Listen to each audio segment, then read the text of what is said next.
Welcome to HBCU Biz on Fire. That's right, HBCU Biz on Fire. I'm your boy Howard White, and hey, every time this is how we like to do it. We like to try to have conversation. That's right, conversations with entrepreneurs, pathfinders, and innovators. And most of the time, we knock out the trifecta. We get all three. That's right, all three in one conversation. Hey, that's what I love about my fellow HBCU grads. They truly are those three things. And today it's an honor to have a fellow Southernite, a friend.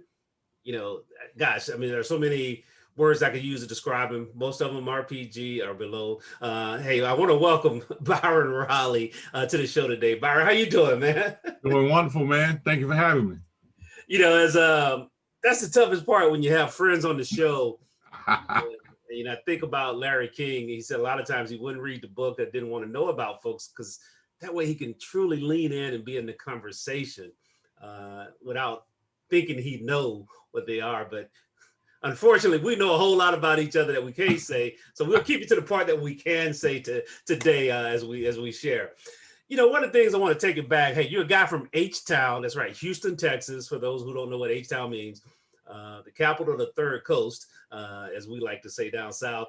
But, talk about that first trip. You have family members in North Louisiana, where your dad is from, his family is from. But when you think about that first time to Southern University as a student, here I am, I call it the drop off. When Uncle Buddy is his dad, late Uncle Buddy is his dad. When they drop you off on campus, what went through your mind that first experience, man? Oh man, I was excited. I was excited to come to Southern. It was where I wanted to attend. And actually it was I came up with a neighbor of mine. It was his mom and my mom and him. We were in a station wagon, packed, loaded down, headed on the No, not the old, not the precursor to the SUV, the station wagon. We was in a station wagon, man. Clothes baskets and foot lockers galore. Exactly, man. But I tell you what though, it was a little sticker shock. You check in the Jones Hall and you go up in that room and it's like, what? This is it? So, ladies and gentlemen, I don't know what your university was like, but Southern had two dormitories, Jones and Bowley's. Jones was for the guys and Bowley was for the ladies.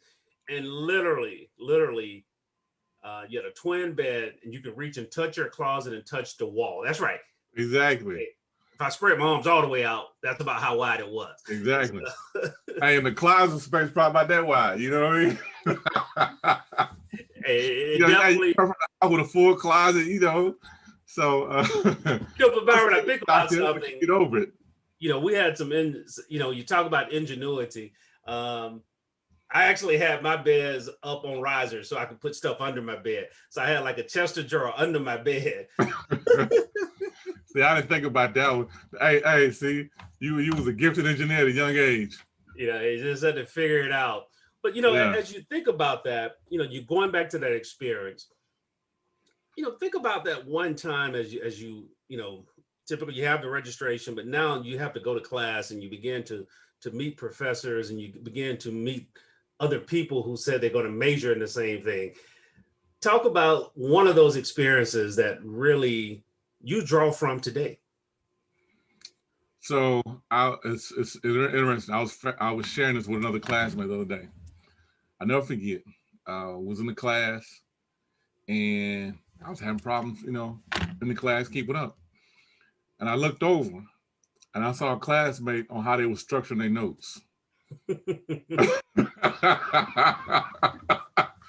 was like, oh, to this day, I changed my note-taking skills. And that's the powerful part of that. Yeah. Hey, shout out to Carlisa, and we won't say last name. Why you got to be telling names? Hey, I've heard the story. Once again, like I said, having conversations in the public with a friend sometimes is a challenge because they know things I forgot they had told you. Right. But when you think deeper to that, one of the things I say that sets HBCUs apart and really, talk about that professor that really became an extension to you. I had someone I interviewed. I had a conversation with. They said really when they went to their HBCU PV, it really was like their professors were their aunts and uncles.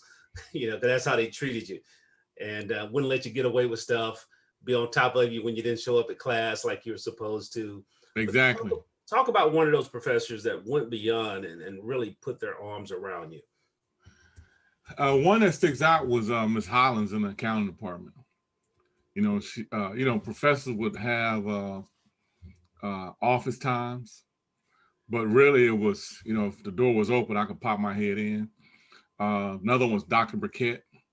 She was over the accounting department. She was another one you could stop in and visit with her. They did a really good job on getting you prepared for the real world experience. I want you to go deeper though, Byron, if you would think about one of those, a story that just really cemented that Dr. Burkett, or who later was Dean Burkett, would go above and beyond, or Ms. Hollins would go above and beyond, that really resonates with you, even to this day, oftentimes. So in the College of Business at the time, I think the Wall Street Journal, some other articles and other papers would come through. I literally remember sometimes Dr. Burkett would be carrying the hall. Sometimes she'd be like, have you read this? Keep me on top of information. And you can stop by office and pick them up and read them, things like that. I remember one time she knew I was interviewing for an intern. And at that time, I had interviewed with Kellogg's, who I ended up interning. But I don't think she knew I had accepted already. She came running down the hall and had two interns for me, possible interns for me. One was in DC, I forgot what the other one was, but they didn't pay as much as the one at Kellogg's, so I ended up taking the one at Kellogg's. Funny how that happens. Yeah. Which one pays the most? Right. So go ahead. I'll tell you another experience though. I was taking an advanced tax class, and this was my senior year. I had been going on some interviews, and so I missed the class. I was taking Mrs. Smith, and Mrs. Smith had scheduled for a class debate, and he says he was going to split the class, and it was about the capital gains tax. Mm-hmm. You had to be pro or against. I missed the class, and I came in late on the class I missed. And Mrs. Smith was standing right there. Oh, Mr. Riley, you missed my class, and now you're late. I just started laughing. Said, yeah, I had an interview. Oh, yeah, but you're late too. So he goes, well, we already divided the class. And so the people in the class like, no, he on our side. And so he pulls up the roll and looked to see what side I was on. So I had to be on the side for a capital gains tax. Now at that time, you're already thinking that you following the isms or why cut the capital gains tax and things like that. But that forced me to go in and really do research about a topic that you didn't really know about. Yeah. You thought you might know about. So that was definitely experience. Well, it's interesting now. I hear people talk about. It's interesting now, even to this day, I hear people talk about what they think they know about capital gains tax. And the thing about that principle that he was sharing with you, Byron, is literally when you think you know something, take the opposite approach and defend what you don't know. Exactly. Or defend what you don't feel in your heart. And that causes you to look at things from a different way. And, to me, that's critical for leaders. And too many of our leaders don't do that today. They don't say, let me walk in that other person's shoes and literally defend what, they're saying. Right. Try to take a position. And so that, gosh, he... Now, hold on. Let me tell you another good experience at the Southern College of Business. Uh-huh. I think it was on Wednesdays. We had dress-up day. So I don't know if you remember back in those days, if you was in the College of Business, you had to dress the part. Yeah, so I was over in engineering, man. I don't remember any of that, but yeah, you had to dress the part. Well, but that was a way in which our professors was preparing us for what was expected. Right. Literally, that's how you're gonna have to be going to work in most assignments every day. Exactly. Nowadays everybody's super casual, but once upon a time, not too far ago, bow ties and Blue suits, ties, red coat and tie. jackets were part of it. Yeah.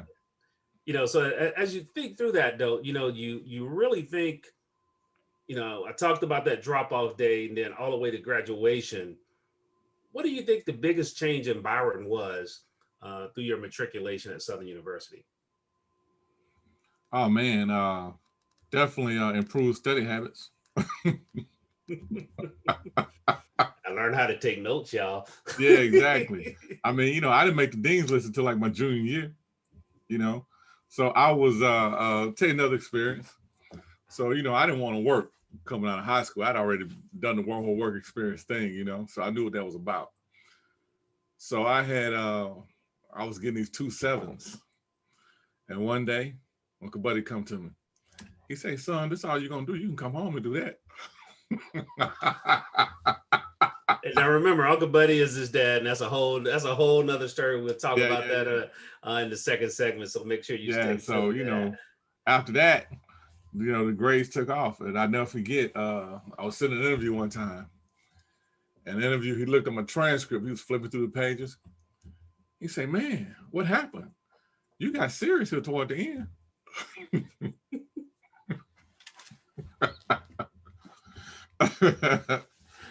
Yeah, so hey, I had something that actually would allow me to focus. Exactly.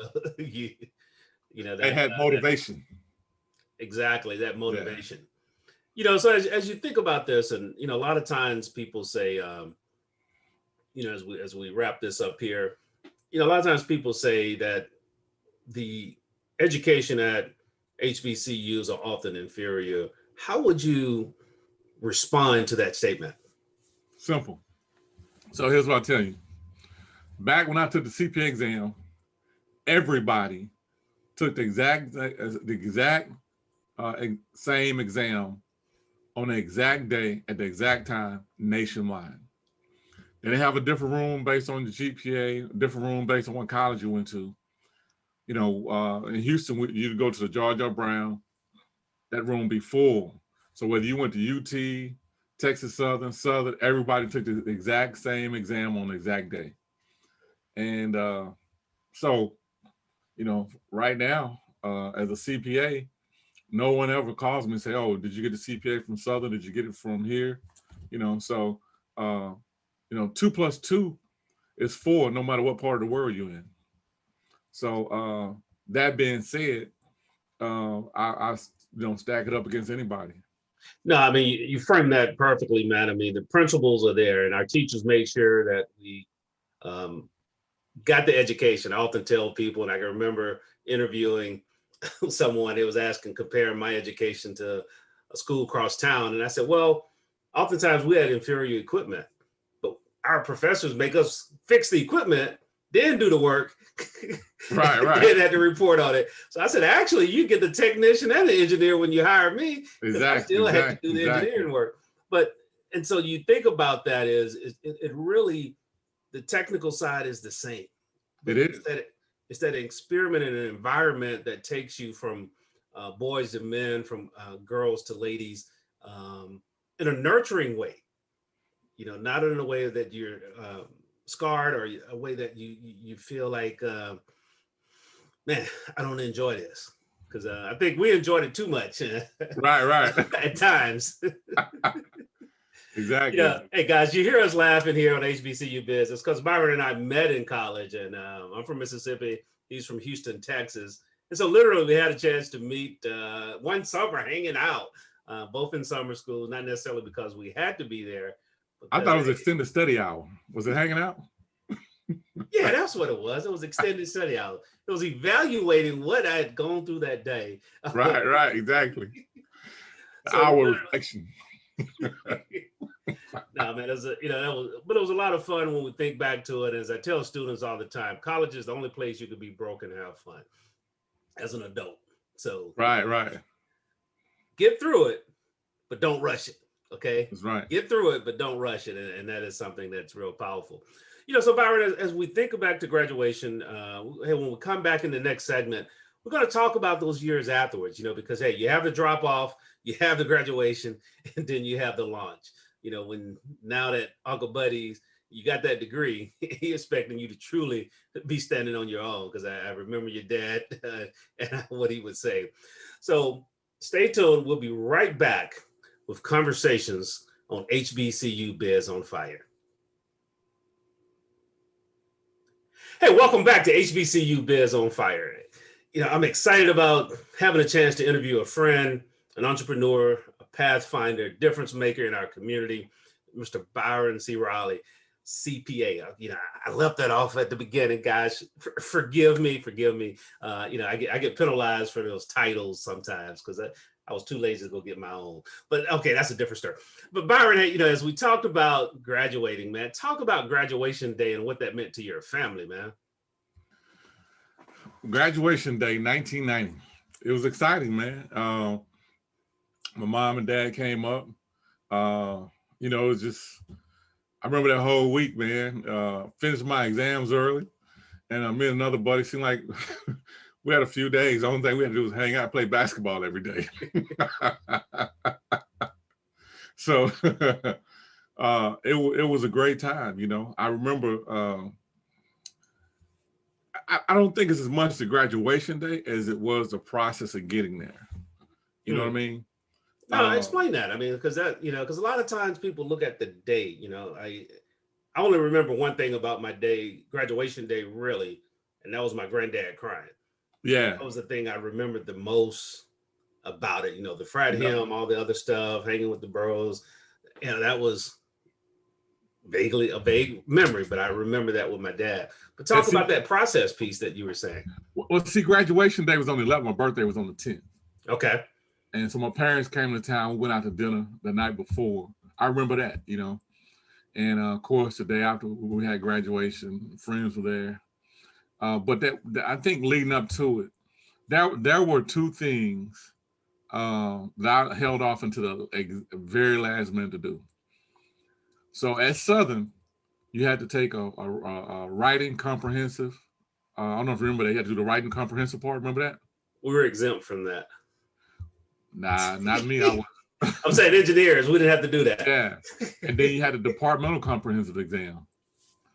We didn't have to do that either. So I had to do that too.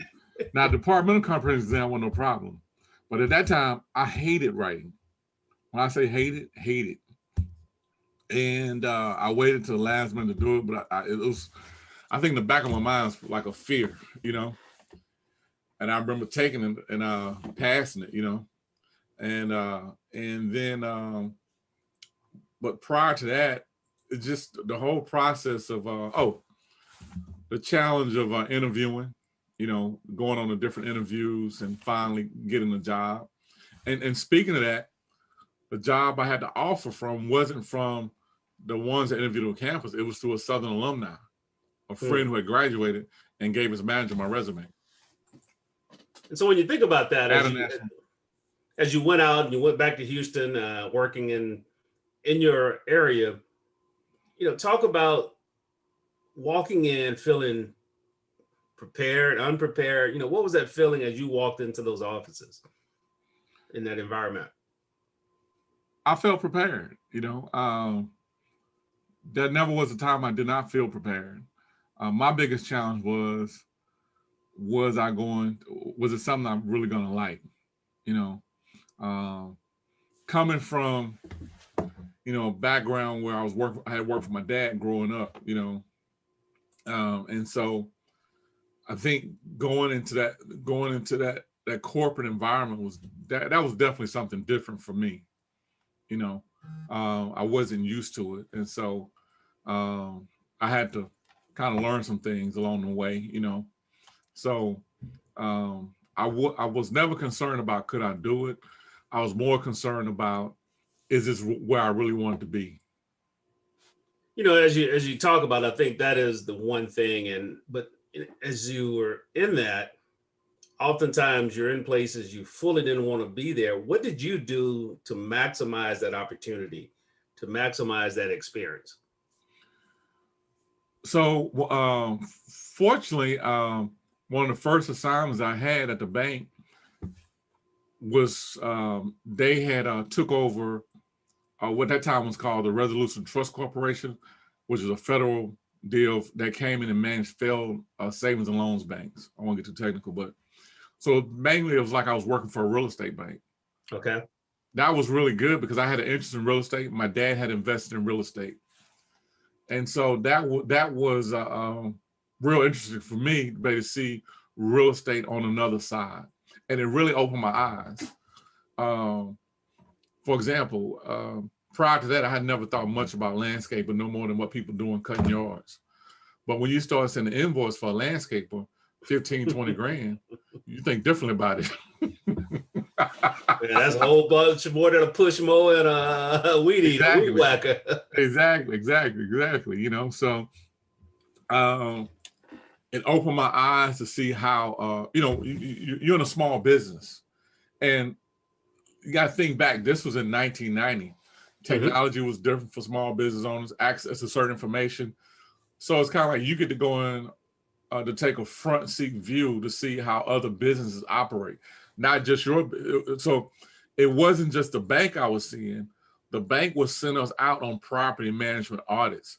So we would go to different property management companies. So I would get a chance to see, for example, how they kept their records, you know, systems they would use, you know, things like that. And it was really helpful to be able to see that. You know, that's one of the key things I think I challenge students, and oftentimes I run into students, hey, man, I want to be an entrepreneur. I want to own my own business. Is how can you put yourself in situations where you can learn as much about business as possible at someone else's expense? Right. I mean, you still got to do the work, and you still should go for the highest marks in that job possible, but you still should learn from that. You know, what tip would you give a student or a young professional in how to do that? In terms of how to make sure that they learn the most they can. You know, sometimes when you in that first job, you're not getting a chance to see various areas. So you doing a task, really, that's where you are. Right. I think one of the things you have to do, make sure you're intact emotionally. And what I mean by that is that, well, back up.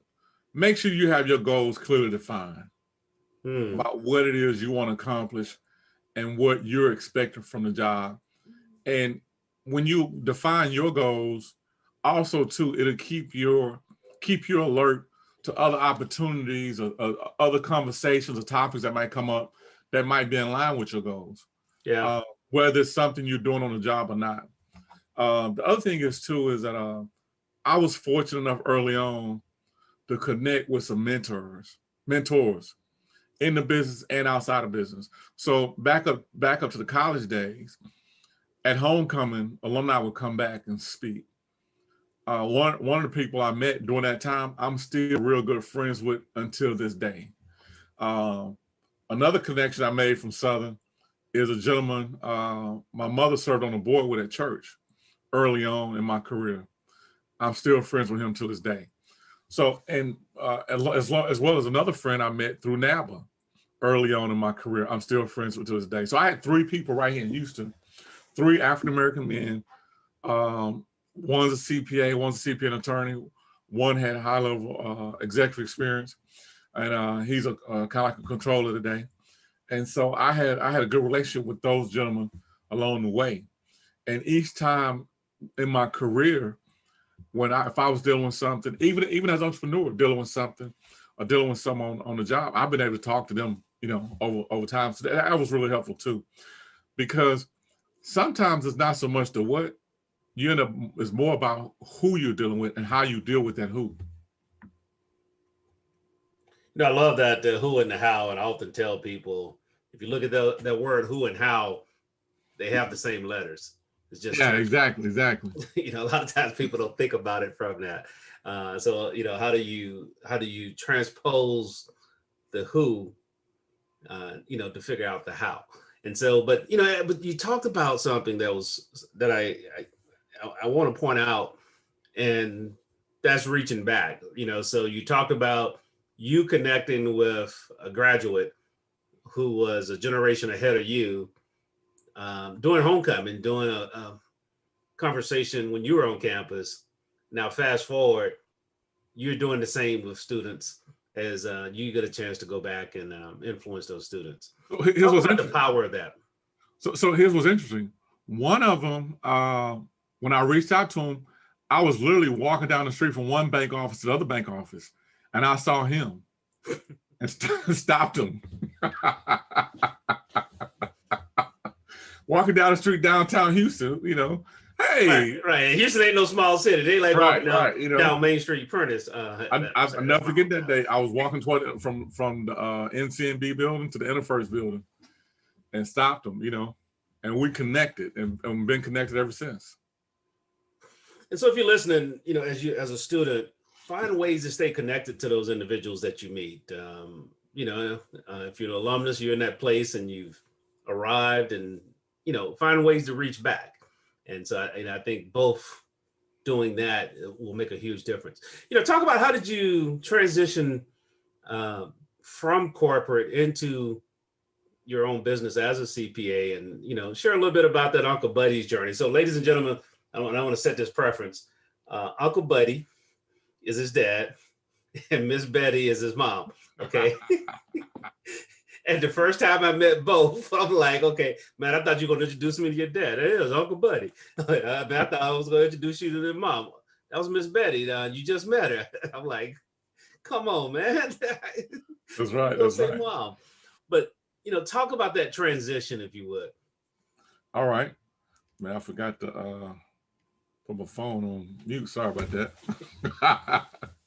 Hey, live radios, ladies and gentlemen. That's why you have to, if you ever do a show, mute the phones and exactly guest to mute the phone. But talk about that transition, if you would, Byron, because there's someone right now sitting in a position that they don't love, and they're trying to say, how do I transition over to really using my gift and owning my own business?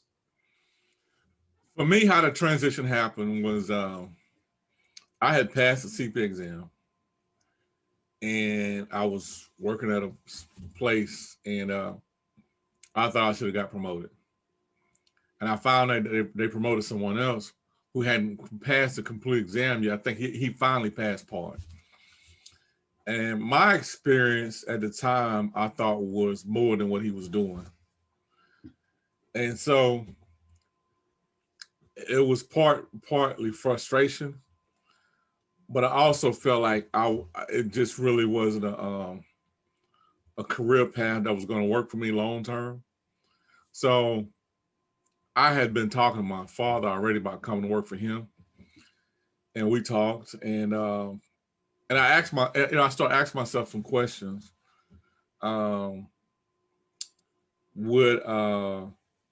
the whole promotion deal, would that happen if I was working for him? You know, if it did happen, if I didn't get the promotion, at least I know I'm dealing with someone who's going to be truthful about it. You know, I don't have to second guess their motives. You know, so it became a simple deal for me.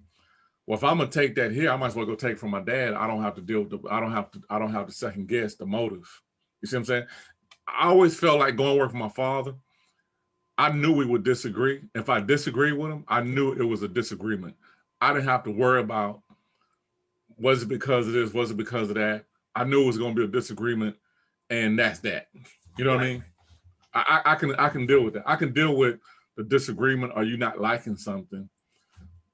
Well, and that's to be expected. I think you bring up a great point for business owners, whether you're the person in charge or you that person that's hiring someone, is that you got to have room for people to disagree.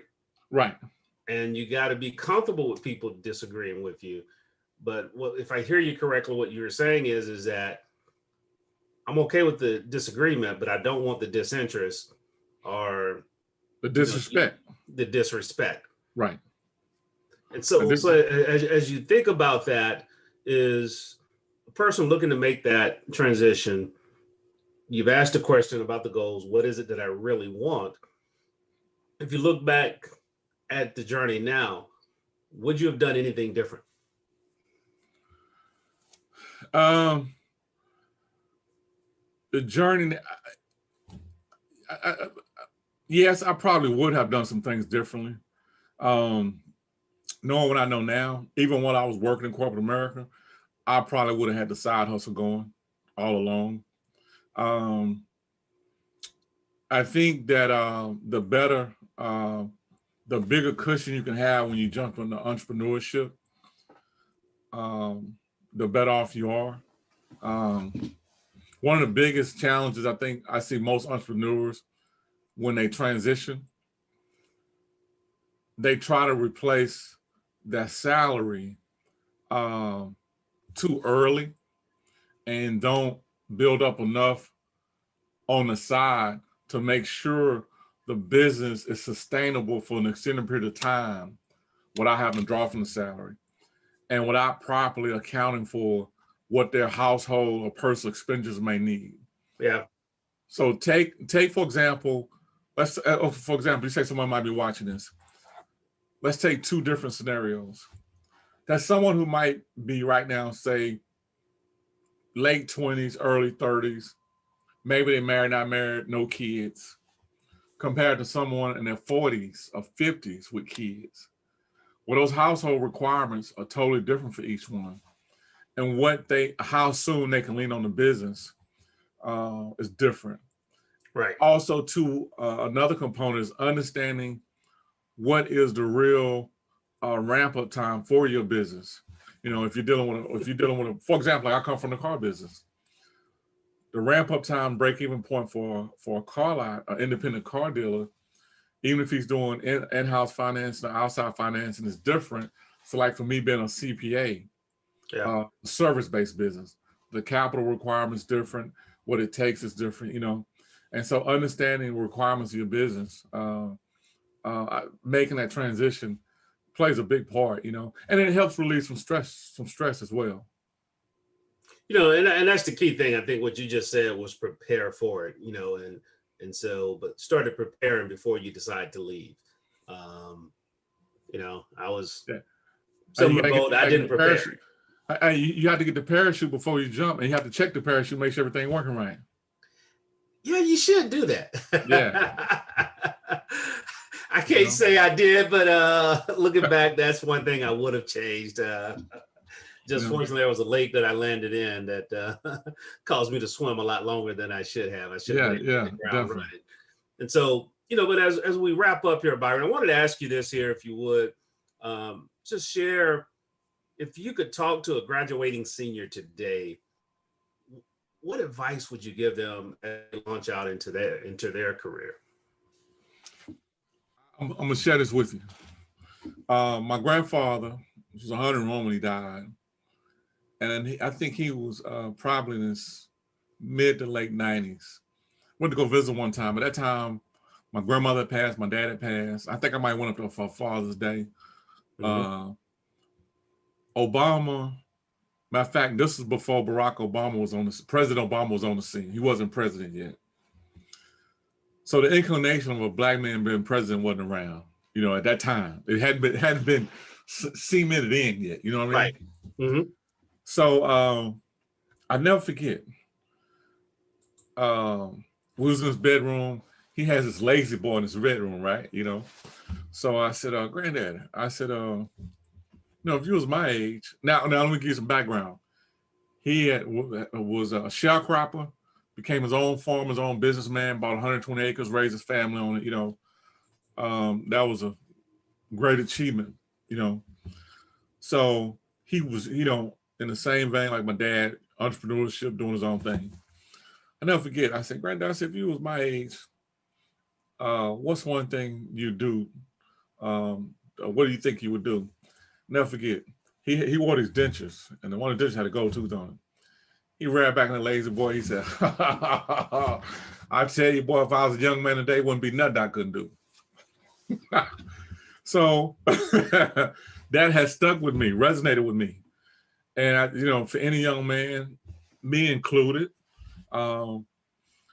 dream big, think about it, you know, think about achieving it. You know, we live in a time with all the challenges going on right now.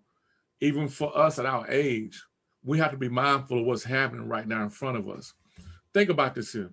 In the last 3 elections, the top vote getters were all 70 plus. Yeah. Think about that. That was unheard of 15, 20 years ago, you know, but in the last 2 elections, the 3 top vote getters, the top 4 top vote getters now between Bernie, Hillary, Trump, and Biden were all 70 plus people.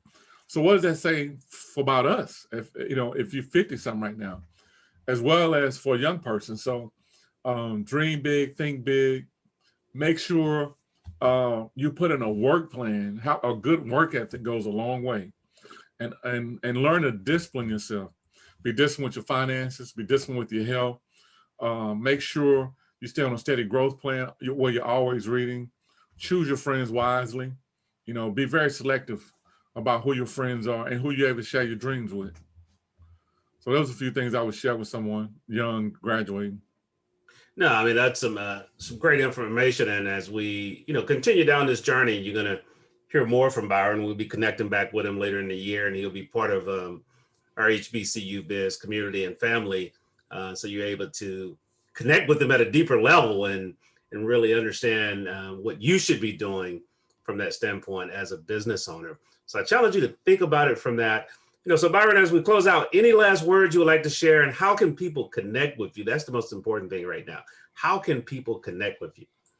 Well, I like to say I'm extremely grateful for Southern University, to the Southern University family, for all the friends I've connected with, professors. Man, I even thought about, we talked about Jones Hall. I thought about you go other places, Jones, say what you want. Jones Hall didn't like the room, but it was always clean. The housing staff, those places are always nice. You know what I mean? Yeah. So, the yard was always impeccable, looking good. You know what I mean? So I'm grateful for that experience at Southern University. And so friends like you, what, we don't tell our age, was 10 years now? Time something. Yeah, so it's been really great. No complaints on that. So, but if people want to reach me, they can reach me at byron@byronrileycpa.com. Connect with me on LinkedIn. If you see this video, say, hey, I saw the HBCU alum video. Want to reach out to you, connect with you, hit me up on LinkedIn. Follow us on Facebook. Just search Byron L. Riley CPA. And you can always call me, 832-303-3995. And once again, the email is byron@byronrileycpa. Look forward to talking to you. Hey, make sure you connect with Byron at Byron Riley CPA's Uncle Buddy's and Miss Betty's son. That's right. Hey, you just tell them you heard about it or you saw him on HBCUbiz on Fire. Hey, Byron, thanks again for being part of this conversation, taking time out of your day just to share a little bit about your journey and hopefully helping someone else grow to their next level. That's right. Grow to your next level, because that's the key thing. And once again, thanks for tuning in to HBCUbiz on Fire. Make sure you just hit that rewind or hit that pushback button and say, hey, here it is. And take some notes, because our guests inside of HBCUbiz on Fire, they all have taken different paths, but each one's an entrepreneur, a pathfinder, and an innovator, and they're doing great things to hold the light high for our HBCUs. This is Howard, and I'll see you in the next episode. Take care, God bless, and remember, it's on fire. Thank you, Howard.